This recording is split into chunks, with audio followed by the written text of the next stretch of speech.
घर में रखी हमारे आसपास की वो सारी चीजें जिनमें से कुछ एसिड है, कुछ बेस है, कुछ सॉल्ट है, सब कुछ हमारे आसपास ही है। इसके बावजूद पता नहीं क्यों ये चैप्टर हम सबको डराता है। Welcome back, my name is Kumar Sanu, you are watching brain game by academy class 9 to 12 और हमारा आज का जो चैप्टर है that is acid base and salt. ठीक है, अब बात करते हैं सीधा टॉपिक क्या। देखो, चैप्टर बहुत इंपॉर्टेंट है। साइंस में सबसे बड़ी प्रॉब्लम केमिस्ट्री में क्या है कि भैया रिएक्शन समझ में नहीं आई, है ना, किस तरीके से रिएक्शंस याद रखी जाए। लेकिन बात यह है कि अब रिएक्शंस की जब हम बात करेंगे तो क्या हमारे पास बहुत सारी रिएक्शंस है? नहीं। चैप्टर्स को जरा फटाफट हम ब्रीफ में समझते हैं और सीधा हम जंप करेंगे चैप्टर्स के अंदर कि चैप्टर के अंदर क्या है। तीन टॉपिक आपको दिखाई देंगे, acid, basis and salt. Basically क्या है, हमारे आसपास की जो चीजें होती हैं, अगर उनकी प्रॉपर्टीज की हम बात करें, some are basic in nature, some are acidic in nature और कुछ सॉल्ट इन नेचर होते हैं। बट ये कैसे डिसाइड किया गया इनमें से एसिड कौन है, बेस कौन है, सॉल्ट क्या है? ठीक है, फिर उसके बाद एसिड बेस एंड सॉल्ट को बनाने की प्रिपरेशंस क्या है, किस तरीके से प्रिपेयर किए जाते हैं एंड उनके यूजेस क्या है डेली लाइफ के अंदर, और फिर कुछ सिलेक्टिव केमिकल रिएक्शंस। इतना सही तो पार्ट है इस चैप्टर का, बात खत्म।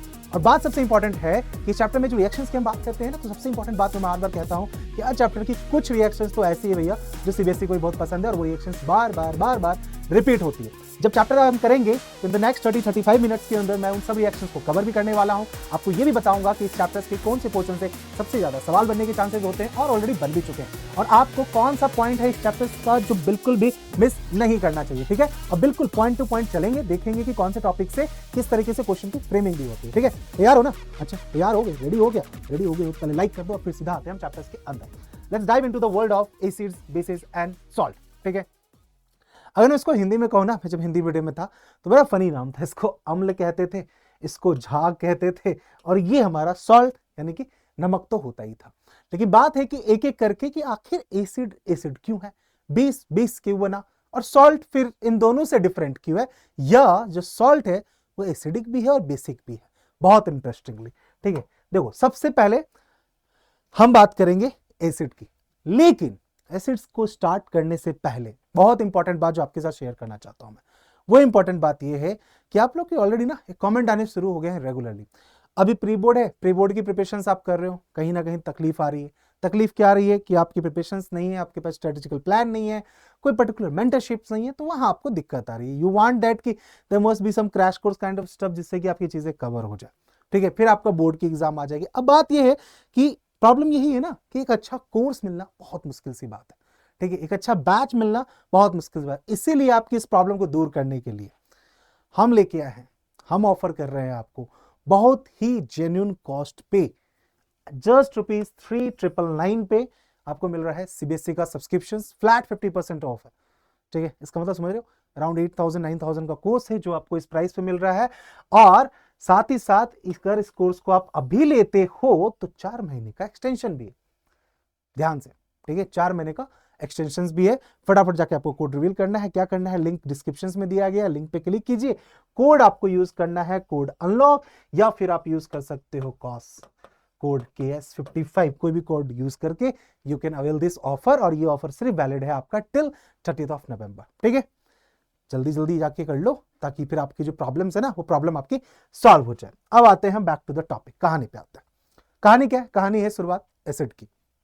अब देखो, मैंने बोला कि एसिड हमारे लाइफ में बहुत जगह पे एग्जिस्ट कर रहा है, आए दिन प्रतिदिन हम इसका इस्तेमाल कर रहे हैं, बट फिर भी हमें पता नहीं है कि वो एसिड क्यों। मैं आपको बिल्कुल सीधा ना टू द पॉइंट लेके आता हूं। देखो, केमिकल कंपाउंड, कोई भी ऐसा केमिकल कंपाउंड ना जिसको अगर मैं वाटर के साथ डिसॉल्व करूं और वाटर के साथ डिसॉल्व होके वो अगर फॉर्म कर लेता है हमारा H3O+ आयन, ठीक है, H3O+ ion, that means hydronium ions, तो वो कंपाउंड हमारा क्या हो जाएगा, एसिडिक इन नेचर हो जाएगा।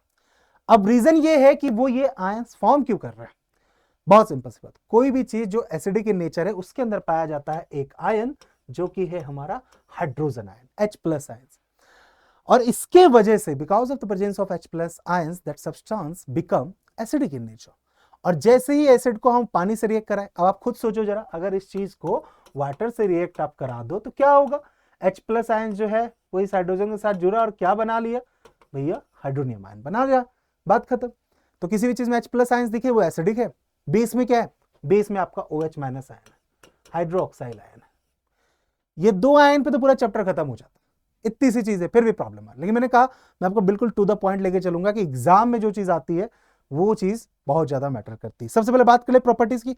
एक सवाल प्रॉपर्टीज के ऊपर बनता है, एसिड बेस एंड सॉल्ट की प्रॉपर्टी क्या है, एक साथ सबकी प्रॉपर्टी को कवर करते हैं। जैसे कि अगर मैं एसिड की प्रॉपर्टी की बात करूं, दे आर सोर इन नेचर, यानी खट्टा होता है। टेस्ट की अगर बात करें तो खट्टापन है। जैसे फॉर एग्जांपल ये देखो जरा, लेमन एसिड है, इसके अंदर आपका सिट्रिक एसिड प्रेजेंट होता है, इसलिए इसको सिट्रस फ्रूट भी कहते हैं। ठीक है, खट्टापन जो बिकॉज ऑफ एसिड होता है ना, तो इसके वजह से। फिर आपके कुछ एसिड जो है they are solid in nature and some are liquid in nature. आप खुद ही यहां देख सकते हो, कुछ सॉलिड है, कुछ आपका लिक्विड इन नेचर है। अच्छा, और क्या होता है भैया, और होता है एसिड जो है, अगर उसको हमें चेक करना तो एक कम चीज आती है, दैट इज लिटमस पेपर, है ना। एक रेड होता है और एक आपका ब्लू कलर का होता है। तो बेसिकली हम लिटमस पेपर को डिप करके पता कर लेंगे कोई चीज एसिड है कोई चीज बेस है। देखो ये ऑलरेडी आपने 8 क्लास में किया है, मैं क्यों आपको समझ आया करूं, मैं आपको सीधा पॉइंट में बताता हूं ना। लेकिन प्रॉब्लम क्या है, लिटमस पेपर के इंडिकेटर में भी प्रॉब्लम क्या आती है ना, ध्यान नहीं रहता कि एक्चुअली में कौन सा कलर चेंज होके किसके बारे में बता रहा है। उसके लिए एक आपको कोड देता हूं, ये कोड आप ध्यान रखना, दैट इज आरसीबी। आईपीएल सब देखते हो ना, आरसीबी पता है आपको, रॉयल चैलेंजर्स बेंगलोर। अरे हाँ, दुख मत मानो, इस साल कप नाम दे, नॉट टू वरी। अब बेंगलोर आ गया हूं मैं, इस साल कप दिला के वापस आऊंगा। ठीक है, तो देखो आपको ये कोड याद रखना, आरसीबी, तुम्हें भी अभी गिरना था। अब ये कोड क्या है जरा इससे, ये रॉयल चैलेंजर्स बेंगलोर नहीं है, ये कोड क्या है, कोड है हमारा रेड चेंजेस टू ब्लू।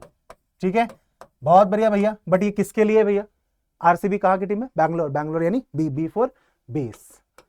तो भैया आपको बस ये कोड याद रखना है कि जो बेस है वो क्या कर रहा है, वो रेड लिटमस पेपर को ब्लू में कन्वर्ट करता है। का याद रहेगा, आरसीबी से। अब इसका उल्टा कर दें आप तो ऑलरेडी क्या मिल जाएगा हमें, एसिड मिल जाएगा। यानी अगर ब्लू चेंजेस टू रेड हो जाएगा तो वो हमारा एसिडिक इन नेचर होगा। लिटमस पेपर का टेस्ट ये, लिटमस के अलावा ऐसे और भी यूनिवर्सल इंडिकेटर्स हैं जिनका इस्तेमाल करके हम ये पता कर सकते हैं कौन सी चीज एसिड है कौन सा बेस है। सॉल्ट होगा तो उस पर तो कोई भी आपका चेंजेस देखने को नहीं मिलेगा। जैसे फॉर एग्जांपल हमारा ये रेड कैबेज हो गया, ये हमारा टर्मरिक हो गया, इनका इस्तेमाल करके ही पता किया जाएगा। बोलोगे कैसे पता किया जाएगा, तो जैसे रेड कैबेज है ना, उसको आप पहले क्या करोगे, पानी में लोगे, बॉईल करोगे, बॉईल करने के बाद जो आपका सॉल्यूशन बनेगा उसमें जब आप डिप करोगे, उस जो भी एसिड या बेस जो आपको चेक करना है उससे उसका कलर चेंज होगा। अभी हम आएंगे कि कलर चेंज कैसे होता है। टर्मरिक के साथ भी यही होगा कि आप जो एक भी ड्रॉप है वो ड्रॉप डालो, टर्मरिक का कलर चेंज होगा, उससे आपको पता चल जाएगा जो चीज आपने ड्रॉप पे डाली वो आपका एसिड है या फिर बेस है। फटाफट इंडिकेटर से सवाल आते ही आते हैं। ठीक है, अच्छा जैसे कि आप देखो यहाँ पे लिटमस पेपर वाली बात समझ में आ गई, कोई बात नहीं, दिक्कत नहीं है भैया, लिटमस पेपर आपने बता ही दिया, ये अच्छे तरीके से मुझे समझ में आ गया है। इसके अलावा अगर मैं और चीज बताऊं, एक चीज और बहुत इंपॉर्टेंट बच्चे जिसमें आप लोग गलत कर जाते हो, अल्कली नहीं समझ में आता बहुत बच्चों को, अल्कली बच्चों को समझ में नहीं आता। देखो अल्कली बेस होते हैं, लेकिन कौन से बेस, वैसे बेस जो कि पानी में सॉल्युबल हो। ठीक है, जो पानी में सॉल्युबल होगा बेस वो हमारा अल्कली कहलाएगा। फॉर एग्जांपल KOH, MgOH2, इस दोनों का जरा नाम बताना जरा कमेंट करके, लेट्स चेक कि आप में से कितने बच्चों को इसका नाम पता है। ठीक है, नहीं पता हो तो फिर मैं बताऊंगा आपको। ओके, ये चीज देखो आ गया ना, देखो ये ध्यान रखना ना, OH दिख रहा है, OH जहां दिखा बेस है, बात खत्म है ना, OH जहां दिखा आपका बेस है। अब आप कहोगे कि भैया इसमें तो हाइड्रोजन भी है तो ये एसिड क्यों नहीं है। अरे भैया हाइड्रोजन इंडिपेंडेंट होना चाहिए, अलग होना चाहिए, H+ आयंस होने चाहिए, ये OH है, ये कंपाउंड फॉर्म कर रहा है, जो आयंस है वो कंपाउंड जो है कंपाउंड के फॉर्म में है, H नहीं है सिर्फ, है ना, OH है आपका, इसलिए नहीं है। ठीक है, अच्छा इसके अलावा मैंने देखो यहाँ पे आपको टर्मरिक दिखा दिया, लिटमस पेपर है, इन सब चीजों का तो इस्तेमाल हम करते ही करते हैं। अच्छा और क्या है भैया, और है भैया इनके बारे में, अब एसिड के बारे में और भी इंफॉर्मेशन, वेरी डेंजरस, तो केयरफुली इसका इस्तेमाल करेंगे। अब इतनी जो राम कहानी भैया आपने लिख दी, इसका मैं क्या करूं, इसका मैं बताता हूं, मैं आपको करूंगा ना ब्रीफ, परेशान क्यों ना। हम बात करते हैं आपको एसिड के साथ, एसिड किस किस टाइप के होंगे और उसमें और क्या क्या उसकी प्रॉपर्टी होती है। जैसे कि एक आपका कंसंट्रेटेड और डाइल्यूटेड एसिड होता है। क्या है भैया कंसंट्रेटेड और डाइल्यूटेड, बहुत सिंपल है, देखो जरा मैं आपको एक चीज दिखाता हूं। कंसंट्रेटेड और डाइल्यूटेड की अगर मैं बात करूं तो आप उस चीज को जरा समझेंगे फटाफट। कहां गया, ठीक है, कोई भी चीज, 1 सेकेंड,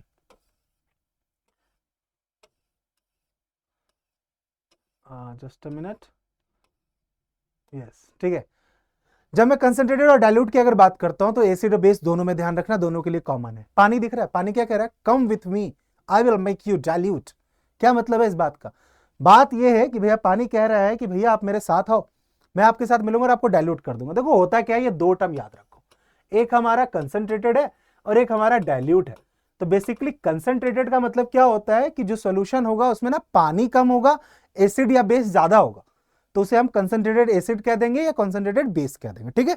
और अगर मैंने पानी का अमाउंट ज्यादा रखा और एसिड और बेस को कम रखा तो वो हमारा डाइल्यूट हो जाएगा। नहीं समझे क्या? जैसे कि फॉर एग्जांपल मैंने अगर आपको लिखा है यहां पे, फॉर एग्जांपल मैंने यहां पे आपको लिखा डाइल्यूट HCl, ठीक है, मैंने लिखा डाइल्यूट HCl, तो आपको क्या समझ में आएगा कि हाइड्रोक्लोरिक एसिड तो है बट क्या है, थोड़ी सी कम इसमें एसिड है, पानी इसमें ज्यादा है, बस कंसंट्रेशन का जो फर्क आ जाएगा ना वो। और अगर कंसंट्रेटेड HCl लिखा है तो वो क्या हो जाएगा कि भैया यानी कि HCl ज्यादा है और हमारा पानी जो है वो कम है। आप खुद सोच लो जरा कि इन दोनों में से ज्यादा पावरफुल कौन होगा?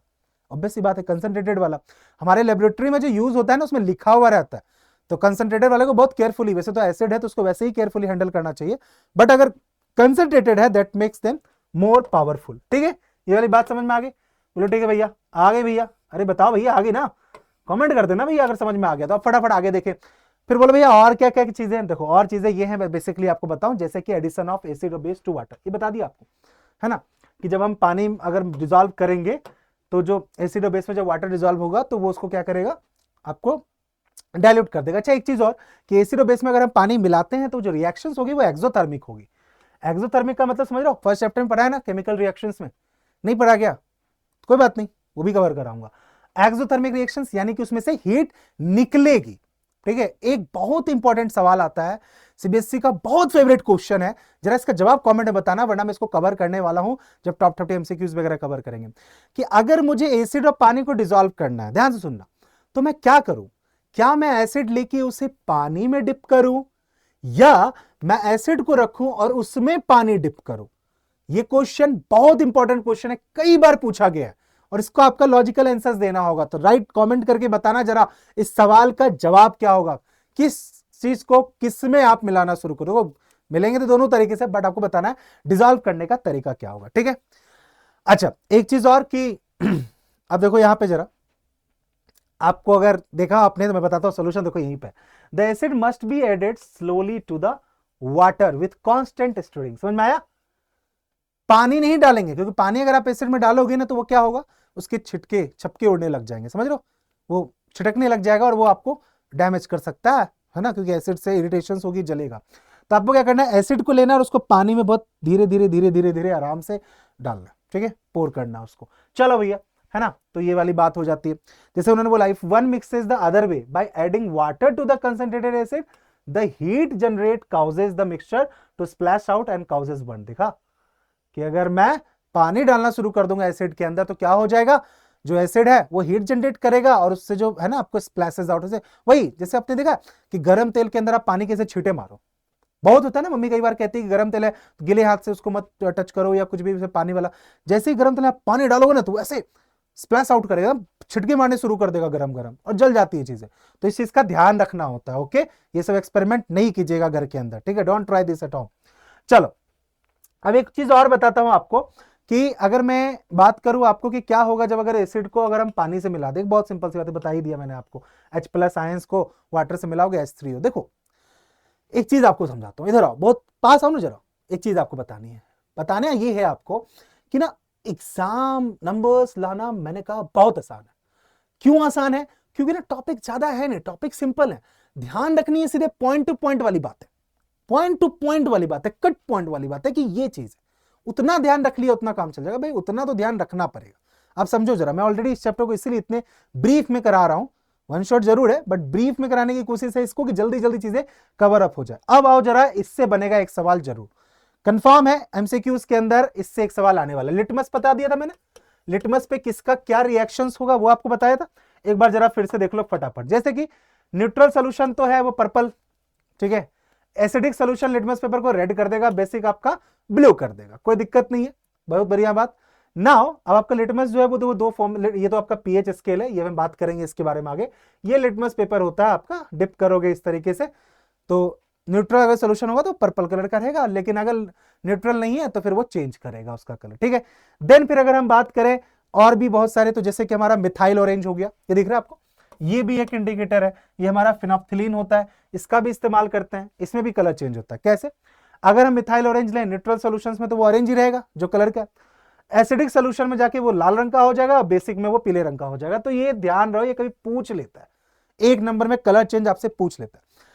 ऐसे और भी इंडिकेटर है, बट बुक में जितना मेंशन किया गया उतना तो आपको पता होना चाहिए। जैसे फिनोप्थिलीन की अगर बात करूं तो न्यूट्रल सॉल्यूशन में फिनोप्थिलीन जो है कलरलेस होता है, कोई कलर नहीं है, बट एसिड में अगर डालोगे तो भी कलरलेस रहेगा। जैसे ही आपने बेस में डाला वो पिंक हो गया, देख रहे हो जरा, यानी आपको समझ में आ रहा है विनोद, देख रहा है विनोद किस तरीके से फिनोप्थिलीन का कलर पिंक हो गया, यानी कि इसमें क्या डिसॉल्व किया, इसमें बेस डिसॉल्व किया, तो हो गया। इतनी चीजें ध्यान रखनी है। नाउ सबसे ज्यादा फंसने वाली जो चीज है वो है रिएक्शन, यहां कहानी फंसती। अब रिएक्शन बता दूं मैं कि रिएक्शन आपका एनसीईआरटी बुक में जितनी रिएक्शंस दी गई ने बच्चे, चाहे वो इंटरनल हो चाहे वो एक्सटर्नल हो, इसके बाहर कुछ भी नहीं पूछ रहे, नथिंग, इसके बाहर कुछ भी नहीं आ रहा, सिर्फ एनसीईआरटी बुक। मतलब अगर आप एनसीईआरटी बुक के अंदर चैप्टर्स की रिएक्शन, अब आपको इसमें भी प्रॉब्लम है तो मैं पूरा वीडियो एक अलग से बना दूंगा जिसमें मैं सारे इंपॉर्टेंट रिएक्शंस कवर कर दूंगा, और गारंटी के साथ उस वीडियोस में जितनी रिएक्शंस होंगी उससे चीजें एक भी रिएक्शंस बाहर नहीं आएगा। कैसे सवाल बनते हैं वो सब सवाल कवर करूंगा, ठीक है। अब आओ देखो रिएक्शन से मेन चीज क्या ध्यान रखनी है, ध्यान रखना है बाबू ये येलो वाले पार्ट में दिख रहा है आपको, ये जो मैंने कोड बना रखा है, ये कोड आपको ध्यान रखना है। ये कोड क्या है, ये कोड हमें बता रहा है कि रिएक्शन कैसे होती है। समझो, जैसे कि आप एसिड लो, उसको किसी एक्टिव मेटल के साथ रिएक्ट कराओ। एक्टिव क्यों लिखा है, नहीं लिखते तो भी ऑब्वियस सी बात है, जो मेटल एक्टिव नहीं होगा वो रिएक्ट तो वैसे नहीं करेगा, लिख दिया उन्होंने ना। मेटल कुछ एक्टिव भी होते हैं, कुछ आपके नॉन एक्टिव। नॉन एक्टिव का मतलब जैसे कि गोल्ड ले लो, ठीक है।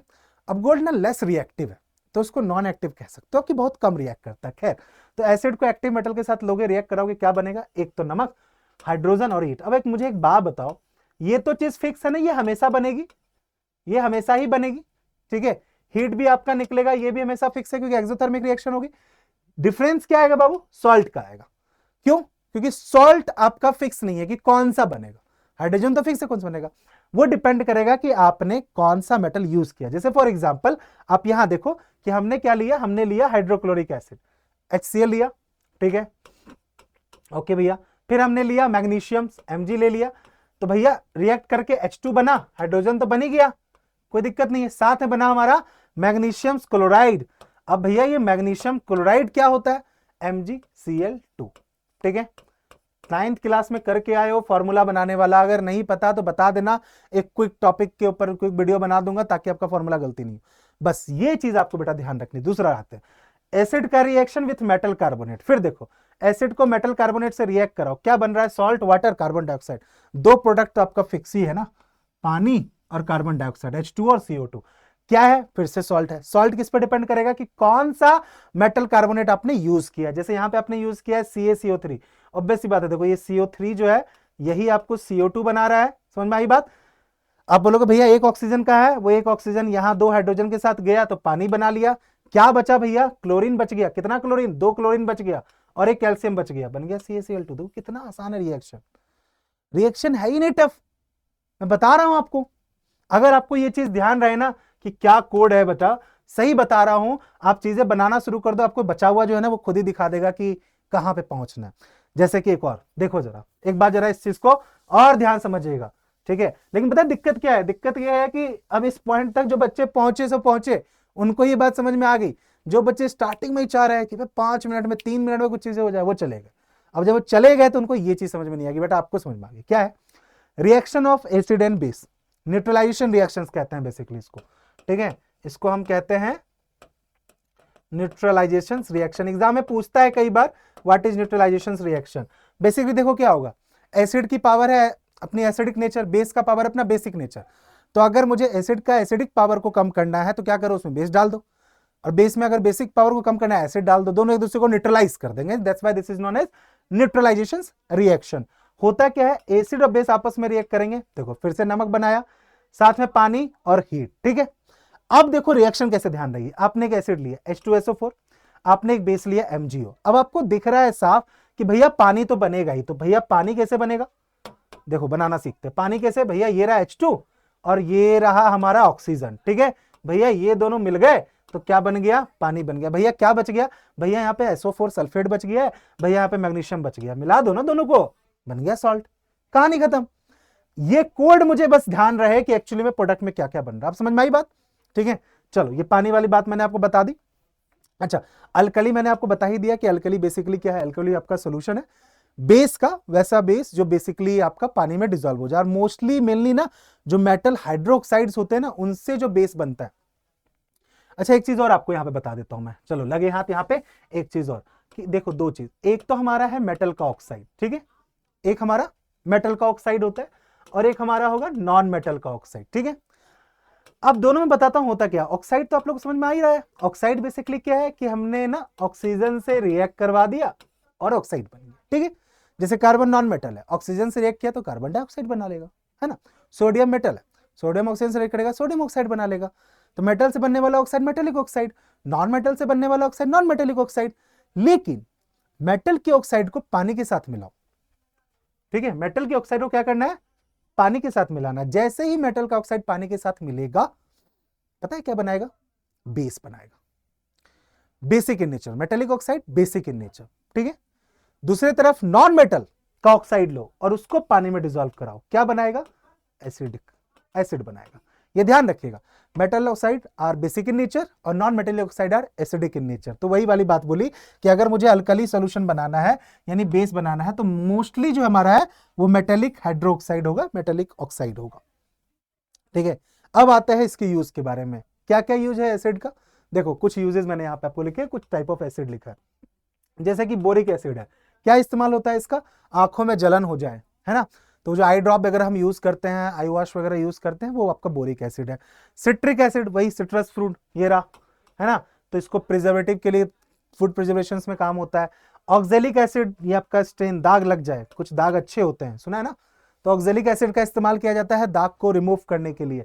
और भैया आपका और हमारा फेवरेट, ठीक है, इसके अंदर भी एसिड यूज हो रहा है, कौन सा, कार्बोनिक एसिड, ठीक है। तो इसलिए इसको हम कार्बोनेटेड ड्रिंक्स भी कहते हैं। इन ड्रिंक्स को हम, जो फ्लेवर ड्रिंक्स होती है उनको कार्बोनेटेड ड्रिंक्स भी कहते हैं। नेक्स्ट आता है हमारा पीएच, जो स्टार्टिंग में आपको दिखाया था, ध्यान से देखिएगा बच्चों।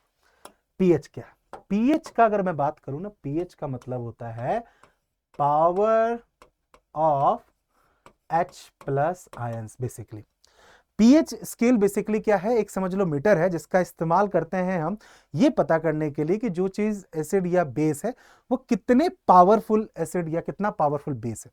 इसमें स्केलिंग जो है वो आपको 0 से शुरू होती है और 14 तक जाती है, ठीक है।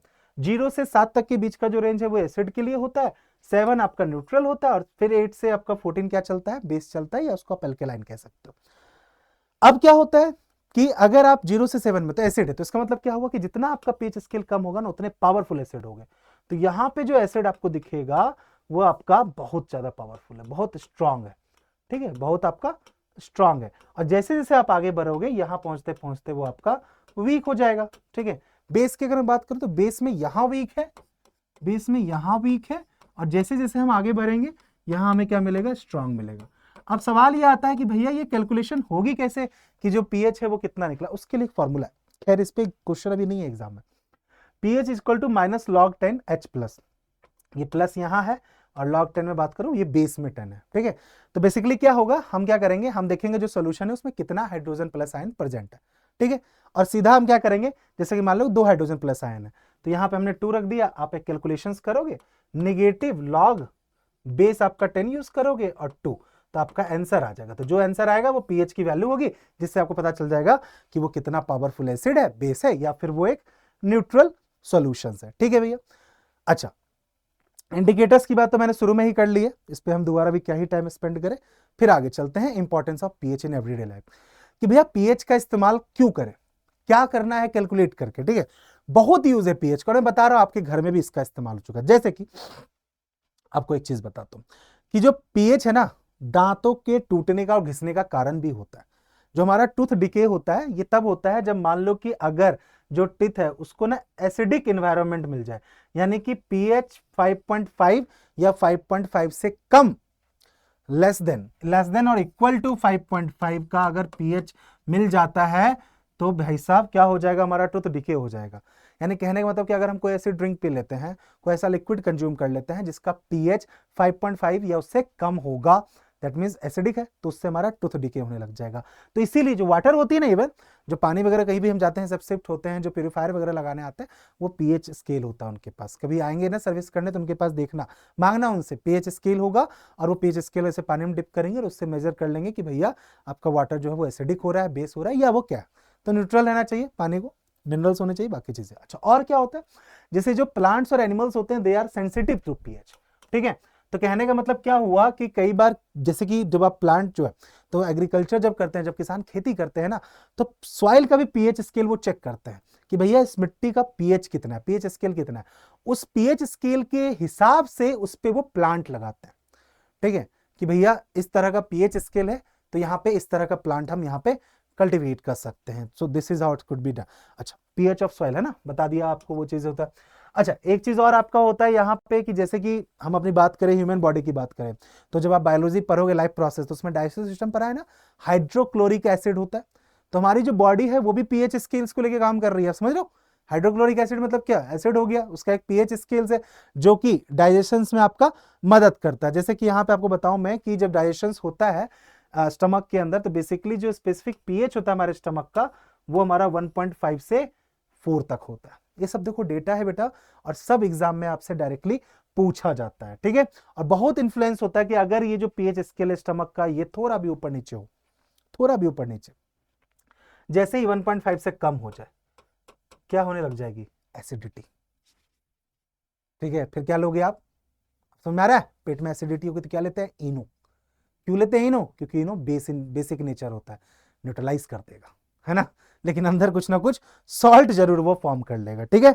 अच्छा, उसके बाद क्या है, जो एनिमल्स है वो अपने सेल्फ डिफेंस में भी पीएच का इस्तेमाल करता है। जैसे कि देखा होगा मधुमक्खियां जो काटती हैं, क्यों, क्योंकि उनके अंदर एसिडिक कंपाउंड प्रेजेंट होता है, जिसका जब वो काटती हैं, बेसिकली बीज वगैरह जो होती हैं वो रिलीज कर देती हैं वो एसिडिक सब्सटेंस, और वो अपने आप को ना प्रोटेक्ट करने के लिए रिलीज करती हैं, तो इसलिए हम उससे हार्मफुल है। ऐसे ही बहुत सारे प्लांट भी हैं जिनमें ये सेल्फ डिफेंस मैकेनिज्म होता है कि जैसे आप उनको टच करोगे वो वैसा कंपाउंड रिलीज कर देंगे, जिसका पीएच स्केल जो होगा वो उस तरीके का होगा, चाहे एसिड चाहे बेस, दोनों से हमें नुकसान है। कि जो बेस है वो भी हमारा माइल्ड इरिटेशन है ना, करोसिव नेचर का होता है, थोड़ा सा माइल्ड इरिटेशन क्रिएट करता है, और जो एसिड है उससे तो जलन होती ही होती है, ठीक है। देन फिर आपको मैंने इंडिकेटर्स के बारे में बताया, जैसे रेड कैबेज हो गया, ये चीज बता दी मैंने, इन सब चीजों का इस्तेमाल करके आप ये चेक कर सकते हो। अच्छा, अब आते हैं हम इनके मैन्युफैक्चरर्स पे कि एसिड और बेस बनाए कैसे जाएंगे। बनाने के वैसे बहुत तरीके हैं, यहां पे जितना तरीका है जो कि किताब के हिसाब से दिया हुआ, उतने ही तरीके को हम कवर करते हैं। क्या है भैया तरीका, तरीके की बात करें तो क्या क्या तरीका, जैसे सबसे पहले नॉन मेटल का ऑक्साइड लो, तो पहले ही बता दिया, वाटर मिला दो एसिड है। नॉन मेटल ऑक्साइड लो, सॉरी मेटल का ऑक्साइड लोगे और पानी में मिला दोगे तो आपको क्या मिल जाएगा, बेस मिल जाएगा। जैसे यहां देखो, मेटल प्लस वाटर, बेस और अल्कली प्लस हाइड्रोजन, दिख रहा है आपको। मेटेलिक ऑक्साइड लो, पानी में मिला दो तो अल्कली, वही बेस है, ध्यान रहे। अल्कली उसको बार बार कह रहे हैं क्योंकि जो बेसिक सोल्यूशन जो वाटर में डिसॉल्व होता है, that is known as alkali solution, ठीक है। ये चीज है आपका। अच्छा, और क्या तरीका है, जैसे हाइड्रोजन और हैलोजन, ये आपका एग्जाम में नहीं आता, बट मैं आपको बता दूं, बेसिकली एक केटायन एक एनायन है, दोनों को कंबाइन कर देंगे आप तो आपका एसिड बन जाएगा, ठीक है। हाइड्रोजन और halogen, hello family, periodic classification chapter है नहीं ना, वरना मैं पढ़ाता आपको वहां पे हैलोजन फैमिली, ठीक है। उस हैलोजन फैमिली में आपका क्लोरीन भी आता है, फ्लोरीन, क्लोरीन, ब्रोमीन, आयोडीन, ठीक है, वो आपकी हैलोजन फैमिली के पार्ट है। तो उनको आप हाइड्रोजन के साथ मिला दो तो जो चीज बनेगी वो आपके एसिड होगी, ठीक है। यहाँ पे सिर्फ क्लोरीन का एग्जाम्पल दिया है, आयोडीन भी होता है, ब्रोमीन भी होता है, फ्लोरीन भी होता है, उनका इस्तेमाल किया जाता है। तो ये आपका प्रिपरेशन है किसका, एसिड एंड बेस का। अब आते हैं हम लास्ट टॉपिक पे, दैट इज सॉल्ट। बहुत इंपॉर्टेंट है बच्चे, डायरेक्ट क्वेश्चन, डायरेक्ट क्वेश्चन है इस टॉपिक से। और पता है क्या आने वाला है इससे, इससे आएगा आपको सबसे ज्यादा, मुझे जो लगता है प्री बोर्ड में, सोडियम हाइड्रोक्साइड सबसे पहला। इसमें आपको क्या क्या चीजें पूछी जाती है, ध्यान रखना, प्रिपरेशन की वो चीज कैसे बनी, उसका जनरल नेम क्या है, केमिकल नेम क्या है, केमिकल फॉर्मूला क्या है, ठीक है। फिर उसके बाद उनके यूजेस क्या है, बस यही चीज है जितनी किताब में दी गई है, टू द पॉइंट मैं आपको बता देता हूं। सोडियम हाइड्रोक्साइड, या भैया मैं कह दूं इसको NaOH, भैया सोडियम हमारा Na हो गया, हाइड्रोक्साइड हमारा OH हो गया, है ना, सोडियम हाइड्रोक्साइड बेसी तो है। कैसे बनता है, प्रोसेस है जिसको हम कोर अल्कली प्रोसेस कहते हैं, ये भी पूछ लिया जाता है। अभी कोर अल्कली प्रोसेस क्या है, इसमें ना एक ब्राइन वाटर सॉल्यूशन होता है और उसमें से बिजली पास करवाएंगे। अब बोलोगे ले भैया अब ये ब्राइन वाटर क्या है, अरे नमक का पानी, हाँ हाँ, जनरल नमक, घर का नमक पानी में मिला दो, उसी को ब्राइन वाटर कहते हैं। अब देख रहे हो, तो वह नमक पानी का घोल ही कह देते, नहीं ब्राइन वाटर कहना है इनको। तो ध्यान रखिएगा, एग्जाम में आता है ब्राइन वाटर सॉल्यूशंस, ठीक है। तो आपको क्या करना है, देखो इलेक्ट्रोलाइसिस ऑफ ब्राइन। तो ब्राइन बेसिकली क्या है, नमक का पानी लिया, अब उसमें इलेक्ट्रोलाइसिस कराएंगे, यानी नमक के पानी में आप क्या करोगे, कैथोड डालोगे, एनोड डालोगे, कैथोड एनोड डिप करके आप सर्किट कंप्लीट करोगे और उससे इलेक्ट्रिसिटी पास कराओगे। अब यहाँ पे क्या होगा, जो इलेक्ट्रोड्स होंगे वो रिलीज करेंगे, कैसे रिलीज करेंगे, जो एनोड है वो Cl2 को रिलीज करेगा, और जो कैथोड है वो आपका H2 को रिलीज करेगा, और जो सोडियम हाइड्रोक्साइड है यानी NaOH वो कहां चला जाएगा, वो आपका सॉल्यूशन में रह जाएगा, ठीक है। देखो जरा होगा क्या चीज, इसको समझाता हूं मैं, ध्यान समझिएगा। ये देखो जरा इलेक्ट्रोलाइट सॉल्यूशंस है ना। यहां पे क्या हुआ कि जो हमारा ये एनोड है पॉजिटिव, एनोड हमारा पॉजिटिव, ठीक है, इसने क्या किया, Cl2 को रिलीज कर दिया, ठीक है भैया। जो हमारा कैथोड है विच इज नेगेटिव, इसने H2 को रिलीज कर दिया, कोई दिक्कत नहीं। आप नोटिस करो, देखो यहां से आप क्या कर रहे हो, यहां से आप पानी डाल रहे हो, यहां से आपने पानी डाला, ठीक है, सॉल्ट सॉल्यूशंस बन गया, ओके। यहां से डाला आपने NaCl, ओके, NaCl आपने डिप किया, ठीक है भैया। अब NaCl रिएक्शंस वगैरह होगी, इसने जो एनोड है उसने Cl2 रिलीज कर दिया, कैथोड ने H2 रिलीज कर दिया, NaOH आपने इधर से निकाल लिया, अब बचा हुआ जो भी NaCl तो बचेगा नहीं वैसे, लेकिन फिर वो यहां से रिलीज हो गया।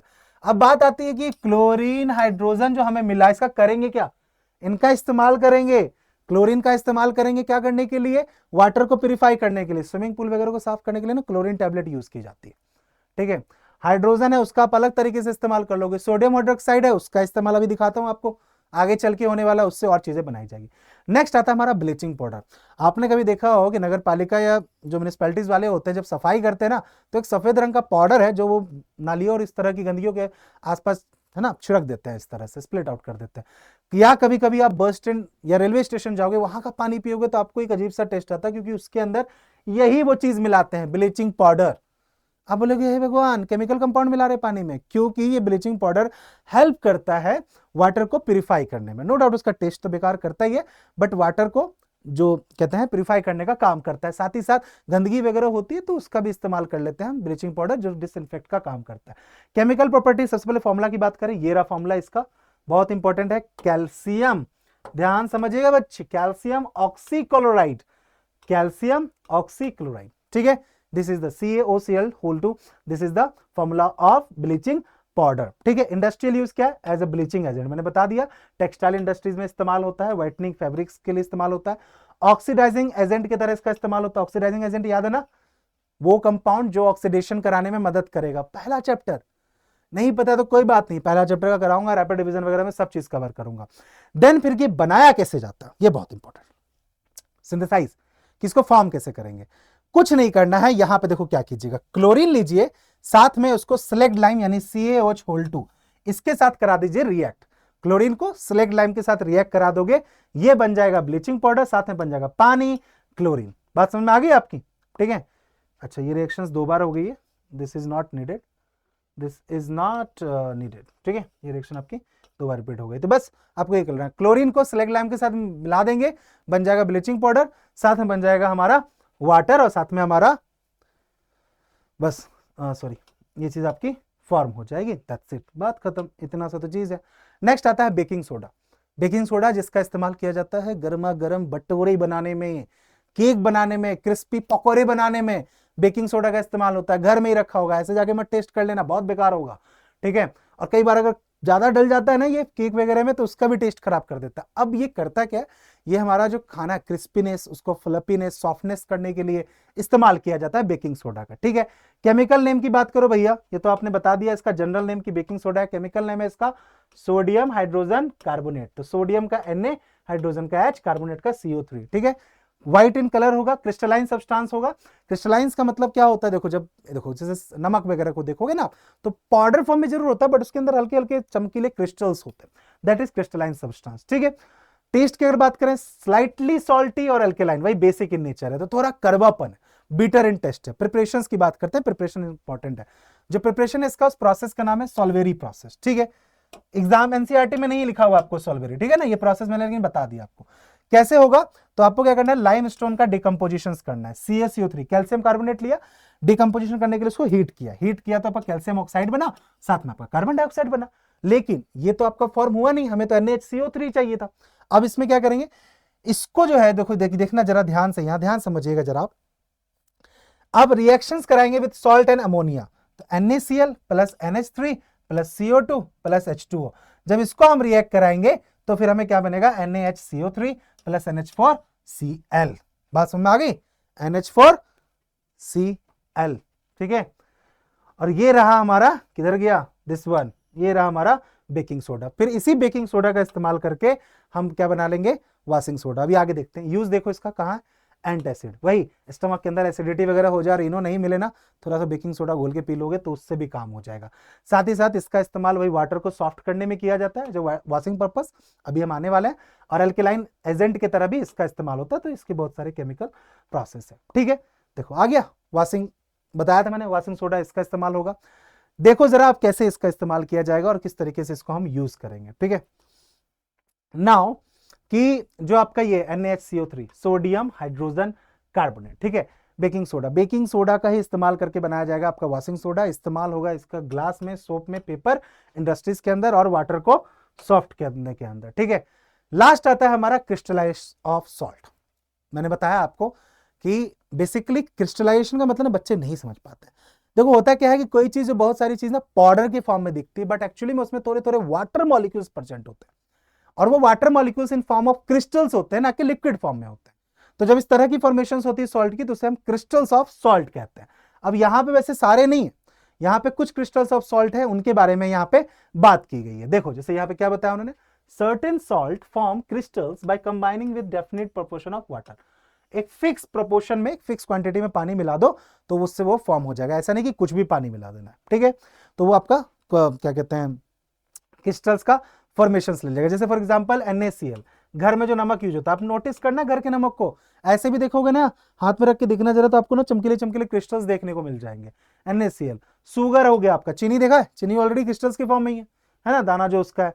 स्नोफ्लैक्स हो गया, जेम स्टोन्स हो गया, जैसे कि डायमंड वगैरह है, ये सब आपके क्रिस्टल्स के फॉर्म में होते हैं। अब इसमें कुछ एग्जांपल्स हैं इस क्रिस्टल का, जो सबसे ज्यादा पूछा जाता है POP, that is Paris of plaster, कि जब दोस्तों से लड़ाई हो जाए और कोई किसी की टांग तोड़ दे तो भैया जो प्लास्टर चढ़ता है वो POP होता है। तो जाके देखना POP डॉक्टर के पास पाउडर के फॉर्म में होता है, लेकिन जैसे उसको पानी के साथ मिला के और वो फॉर्म करते हैं तो इतना हार्ड स्ट्रक्चर बना लेता है, ठीक है। और ये फॉर्मूला है POP का, पानी देख रहे हो कितना है, हाफ H2O, ठीक है, 2 unit of CaSO4 calcium sulphate, और फिर आपका हाफ यूनिट ऑफ H2O, ठीक है। अब इसी में आप क्या करो, हाफ है ना, 1.5 पानी और दे दो इसको, बस, तो क्या बन जाएगा, बन जाएगा जिप्सम, ठीक है। जिप्सम को देखो, जिप्सम को वापस अगर मैं हीट कर दूं एट 373 केल्विन या 100 डिग्री सेल्सियस पे, तो वापस से मुझे क्या मिल जा रहा है, POP। इस्तेमाल कहां होगा, फ्रैक्चर वगैरह हो जाए तो वहां पे इस्तेमाल होता है, स्कल्पचर्स वगैरह बनाने में इस्तेमाल होता है, और जिप्सम का इस्तेमाल तो ये बैंडेज वगैरह में भी होता है। This is all about the chapter of acid, base and salt. यहां तक अगर पहुंचे तो आपको ये चैप्टर बिल्कुल अच्छे तरीके से क्लियर हो गया। मैंने पूरा निचोड़ निकाल दिया है इस चैप्टर का, और सही बता रहा हूं कि इसमें जितना भी बताया इससे बाहर चैप्टर का टॉपिक नहीं है। अब मुद्दा यह है कि भैया चैप्टर पढ़ लिया है, लेकिन चैप्टर के क्वेश्चंस चाहिए हमें, PYQ चाहिए हमें, MMCQs चाहिए हमें, एसेशन रीजनिंग चाहिए हमें, केस बेस्ड स्टडी चाहिए। ठंड रखो, सब आ रहा है, सब आ रहा है, बस करना क्या है, लाइक शेयर और सब्सक्राइब कर देना। देखो भैया इतना मेहनत हम कर रहे हैं, एक छोटी सी मेहनत आपको करनी है, इससे तो क्लिक करके बटन दबाना है और दोस्तों के साथ शेयर करना है, ठीक है। अब इस टॉपिक को इतना ही रखते हैं, क्योंकि मुझे निकलना है अगले टॉपिक की तैयारी करने। कमेंट करके ये बता देना कि इस टॉपिक का कोई पार्ट अगर नहीं समझ में आया हो तो वो कौन सा पार्ट है, और इस टॉपिक से रिलेटेड और क्या चीजें आप चाहते हो, और साथ ही साथ केमिस्ट्री में और अदर चैप्टर्स में क्या प्रॉब्लम आप फेस कर रहे हो। जिस चीज के बारे में ज्यादा चीजें मुझे देखने को मिलेगी, सबसे पहले मैं उन्हीं चीजों को कवर करना शुरू कर दूंगा, ठीक है। और चलो लग जाते हैं प्री बोर्ड की तैयारी में फटाफट, टाइम बिल्कुल नहीं है हमारे पास इधर उधर की गॉसिप करने का, and let's crack this board with us, ठीक है। Thank you so much for the joining, और हां इधर क्लिक कर लो प्लेलिस्ट के लिए, सब्सक्राइब नहीं किया तो यहां क्लिक कर लो। मिलते हैं नेक्स्ट में, till then take care, bye bye. I am signing out, your favourite Kumar भैया। जय हिंद। पढ़ाई करना बच्चे, मस्ती नहीं।